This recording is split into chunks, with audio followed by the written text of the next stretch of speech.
like to present this certificate in honor of Corporal Quentin W. McCall for his service and ultimate sacrifice as a U.S. Marine on the 23rd of November, 1943.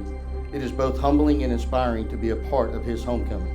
Corporal McCall will forever be remembered. Signed, our Executive Director, Mr. Stacy Pickering. On behalf of the Mississippi Veterans Affairs, and on behalf of Mr. Pickering, I would like to thank you for the honor and the privilege to be the final resting spot for Corporal McCall, where he will forever be remembered for the ultimate sacrifice that he made to our great nation.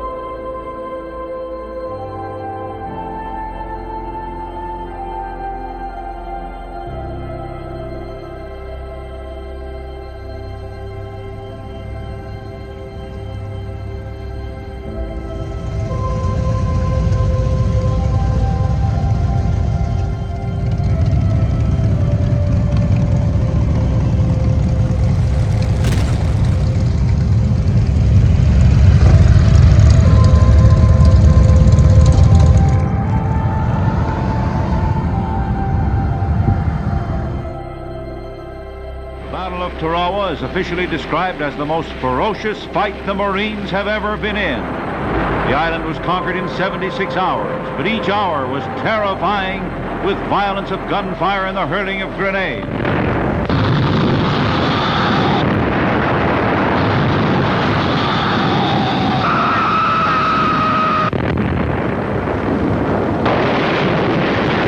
Wounded men as they fall are taken back quickly for treatment.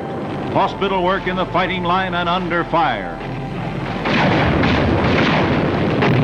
They are given treatments of blood plasma.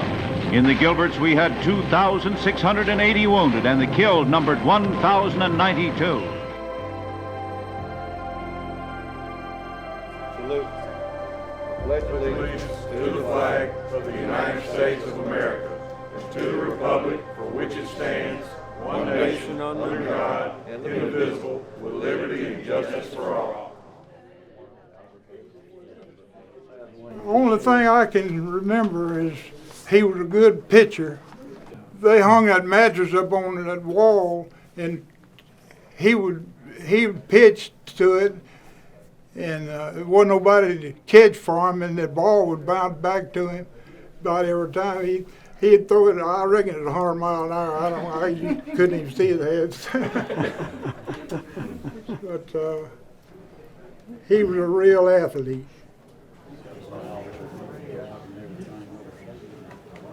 Well, Quint here brought me all these letters, and I'm very thankful for them. I think there's about 35 of them that our Uncle Quentin sent to my grandma Marvy. He said, tell Fairley, now that's what he called I called him Grandpa Tom, but they called him Fairley.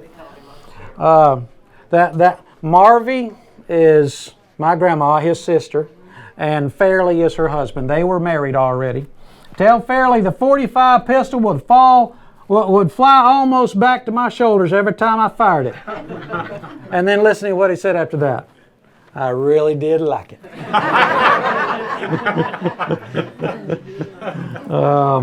He says, what I want most of all is for all of my sisters, brothers, and my dear parents to accept Christ as their Lord and Savior.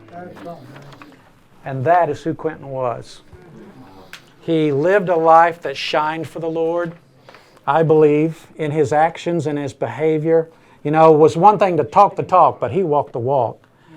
And then he gave the ultimate sacrifice, the ultimate love by laying down his life for his brother in the end. And according to the man was there, he did it with the greatest of peace.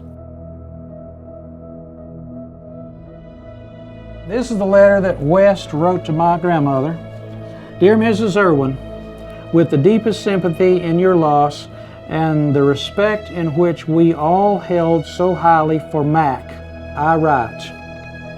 We knew him as a perfect gentleman, as a great soldier, as a model for young lads today. His qualities are admired and so seldom found in young men today. In him we have lost both a dear comrade and a friend by all who knew him. It will be quite difficult to try and describe the things that took place that morning. We were in a foxhole together.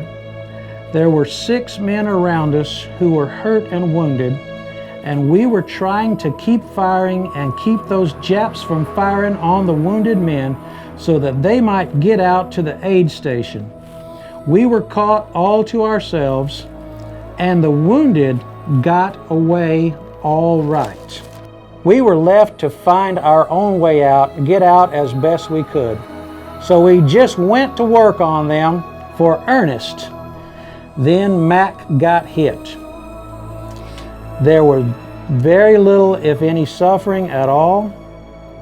There was no word spoken. It was all very quiet and peaceful. It seemed so very easy for him.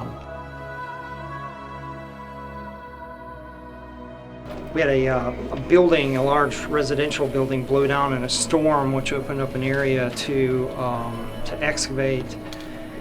Some exploratory excavations indicated that the possible presence of a burial trench, which turned out to be Row D of Cemetery 33, which is, we've been looking for since 2009. Corporal McCall's remains, amongst 33 other individuals, were eventually recovered from that.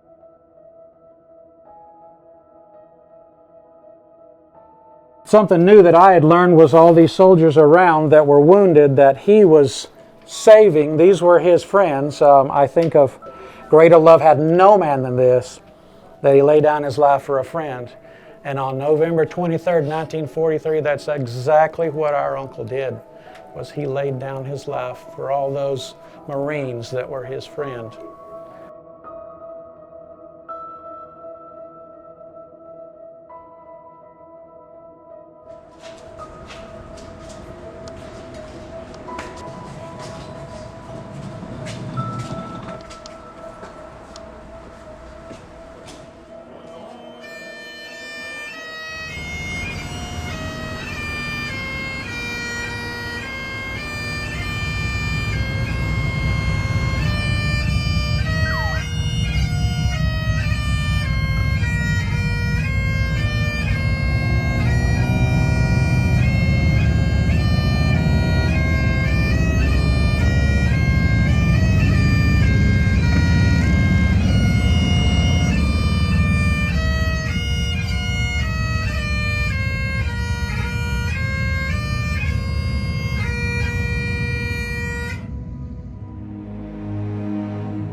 A Hero's Welcome by Robert Langley. Time to come home, dear brother. Your tour of duty is through. You've given as much as anyone could be expected to do. Just a few steps further, the smoke will start to clear. Others here will guide you. You have no need of fear.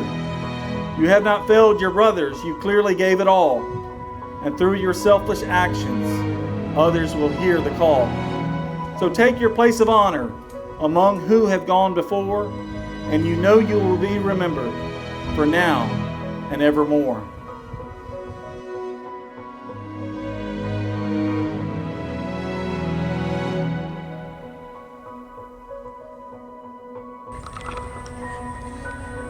Ready! Aim! Fire! Ready! Aim! Fire! Ready! Aim! Fire! Present order.